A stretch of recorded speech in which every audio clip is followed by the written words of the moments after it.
I think that if they can get, for instance, we talked about it on the pod a couple of times, Dak Prescott, right? If you're in the conversation for Dak Prescott, I think we're having a different discussion, right? But to me, I don't see, based off of this, that they want a guy that's kind of established that can kind of come in here and give some stability to that position, and then maybe they can look to the draft in a different sort of way than maybe we have been thinking about it.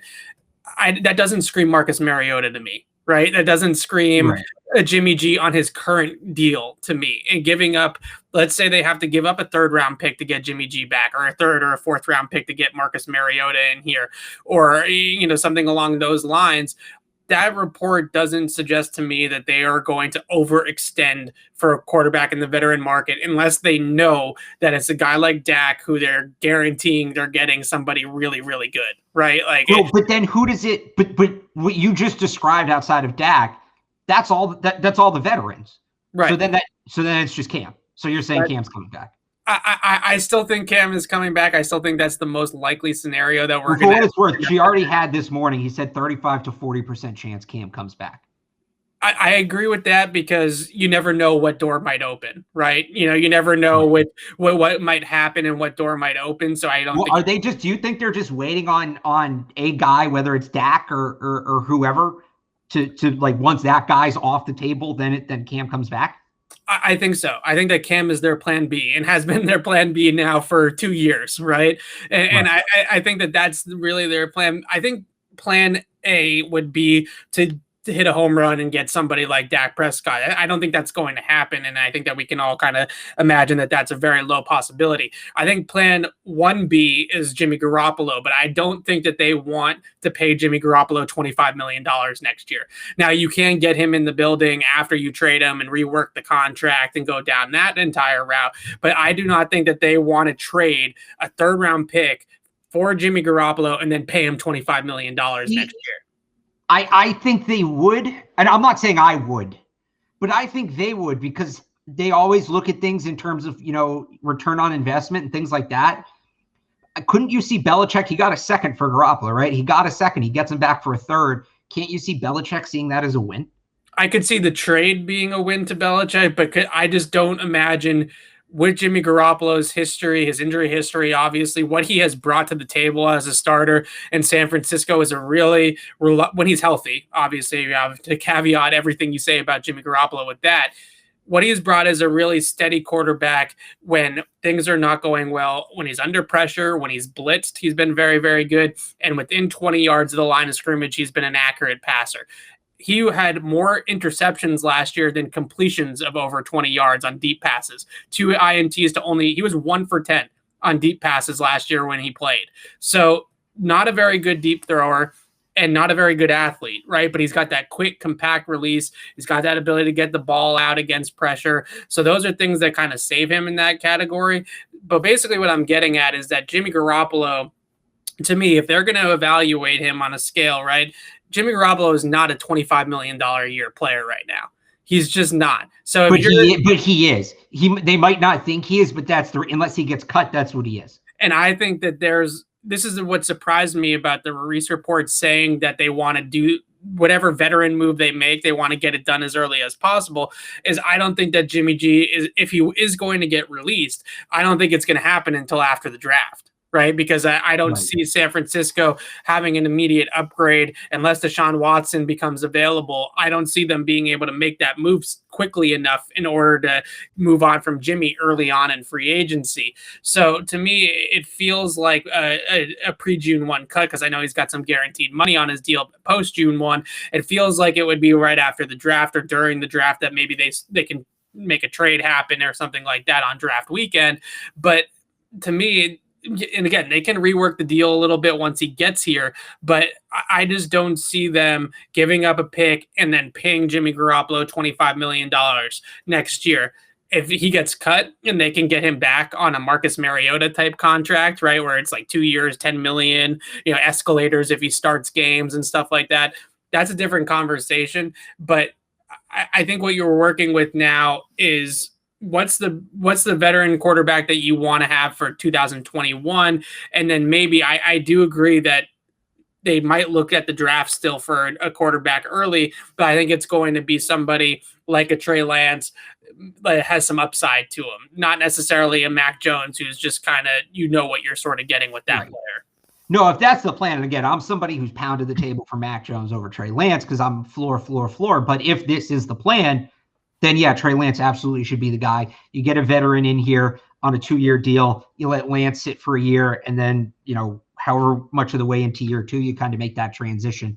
So we'll see how that plays out. And if Trey Lance, we're just spitballing here, right? But if Trey Lance is their guy, then Cam Newton makes a whole lot of sense as a veteran quarterback. That's probably the one scenario where it actually, you can sell it, is you have Cam, who is the ultimate dual threat quarterback, in terms of his career arc, right? Not necessarily right now, but in terms of where he's been, teaching Trey Lance, who's probably, maybe besides Justin Fields, if you want to call him a dual threat, probably the best dual threat in the draft.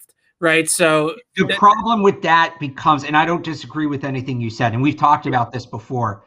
Do you have faith in Bill Belichick being able to bench Cam Newton when the time comes and make the quarterback switch? Because I don't. So nothing I've seen gives me faith that he will do that. Maybe he doesn't have to make that decision. Maybe he feels like he's going to tell Trey Lance, hey, look, you're redshirting your rookie year. You're learning. You're holding the clipboard. You're learning from Cam. You're learning from the coaches. A Patrick Mahomes type of situation, right? Okay, where you're not starting year 2. What about year 2? Like, is he just going to stick on Cam until Cam retires? If he re-signs Cam Newton, if he brings back Cam Newton, that's an extension of all the issues of not benching him last year. It's just another example of Bill Belichick not being able to quit Cam Newton. And I get he doesn't quit him until he quits him, right? It's a one-time thing. Once he gives up, he gives up. But if he brings Cam Newton back, that's just Bill can't quit this guy. And if he's willing to pay him, and we'll see what the contract is. If it's $750,000 again, I won't feel as strongly about it. But if they give Cam Newton $10 million, like a 2-year, $20 million contract, which I don't think is unrealistic, then Trey Lance is going to sit on the bench forever. He's going to gather cobwebs because I just have no faith that Belichick can quit Cam Newton. He had every opportunity. He had every chance to. And I know maybe Stidham didn't look good. And we talked about that last week. But it got to the point where Stidham became irrelevant. You needed to make a quarterback change just to give the team a kick in the ass. That's what it came down to. And he still couldn't do it. It's difficult. The only player, and I understand that we as fans, as media, don't necessarily think highly of Cam Newton, but in the NFL, in the league, players love Cam Newton and they gravitate towards him. He's a lot of these young players, like an Odell, for example. Cam Newton is their hero. Right? Like he is one of the guys in the league. That's a more attractive veteran option, I would say, for a lot of people than Jimmy Garoppolo or Marcus Mariota or even a guy like a Derek Carr, who I don't think is going to be available necessarily. I still think guys are more inclined to want to play and want to come here. If you're truly, like Reese said, truly trying to attract free agents with whatever move you make at quarterback, who's going to attract more free agents here, Mariota or Cam Newton? I still think it's Cam. I agree. Right. But you're still, even in that scenario, you're still handcuffing yourself to Cam. Are you going to have, if these guys all come to play with Cam and he comes out and throws 2 touchdowns and 10 picks in the first 7 weeks, are you going to be able to make the switch? Or is that going to be a locker room problem? Like, it's not so much that I'm against the idea of Cam Newton coming back. I'm against the idea of Cam Newton coming back and him being sharpied into the starter role for another 16 games. Sure. I want him, like, if he's back, I'd like to know that there's some flexibility, that the leash is short, that the hook is waiting, that if things go south again, we don't have to watch that kind of quarterback play for 16 weeks again. And there's just nothing I've seen, and just common sense and history don't tell me that things will be any different if he comes back.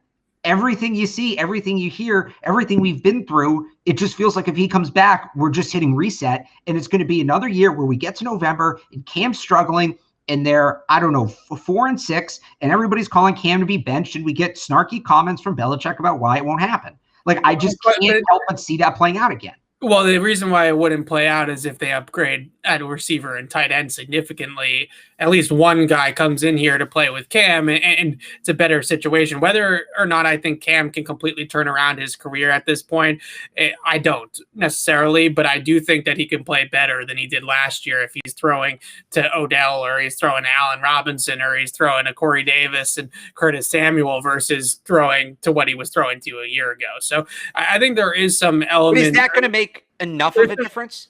I think there's certainly some room for improvement, though, right? I mean, at the very least, I don't look. And PFF came out with their stats yesterday, their 2021 QB annual. Yeah. I sent you the chart, and it's ugly, right? Cam Newton, in terms of perfect ball placement, what they call accuracy plus, was 32nd out of 32 qualified quarterbacks.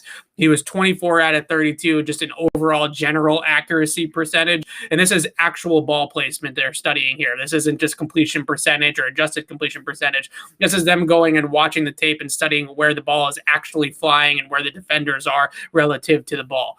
And he was one of the least accurate quarterbacks in the NFL. He also threw one of the highest percentage of throws into tighter closing coverage, right? Into very, very tight windows. And this was a similar, very different sort of, situation. But last year in 2019, their QB annual was similarly harsh on Tom Brady, right? Where his numbers, his accuracy numbers, his metrics in terms of throwing into accuracy pluses and stuff like that was not as normally good as we are used to seeing with Tom Brady. This year with the Bucs and Mike Evans and Chris Godwin and Gronk back and all these things, he was a top 5 accurate passer in the league again, right? So I'm not saying Cam's going to have that sort of split, but what we are seeing, and especially when we look at the advanced metrics in terms of accuracy, what we are seeing is that it is heavily, heavily influenced on supporting cast, right? If you get a quarterback that has a poor supporting cast and you get them better weapons, almost all NFL quarterbacks, unless they completely have fallen off the cliff, which maybe Cam has, almost all NFL quarterbacks kind of regress back to the mean or improve back to the mean a little bit. But that doesn't make any sense to me, because accuracy should be independent of who you're throwing to, shouldn't it? It's not, because it's in terms of if you're throwing into really tight windows, getting the ball into those tight windows is difficult, right? So it's more challenging. I'm not necessarily saying that the window itself, but an open receiver is an open receiver, right? And maybe the better players get open more. They have a bigger catch radius, but right, but if such a low percentage of his throws are into those open receiver windows, and then you're using a much larger sample of tight window throws versus somebody like a Brady who might have a larger window of open throws, right? Then it's going to hurt how your pinpoint accuracy is going to factor in there. That's a lot to digest, I think, in terms of on a podcast trying to outline all the different metrics and stuff like that. But I think the main thing is that Reese's report really kind of paints a picture of an aggressive Patriots opening up a free agency at the quarterback position in order to get some people here. Wait. Does it? We just both agreed that the Reese report is basically just code for Cam's coming back. That's not aggressive. Well, I think that, in terms of they're going to sign somebody sooner rather than later, as early as possible. So now the whole aggressive report, which I've been a fan of. So you think aggression just means timing? It just means we're going to make bad signings in March instead of making them in April. Well, I don't know I guess it depends on what you consider a bad signing, but if that's the way that you want to look at it. Here's what I'm saying. Then yes.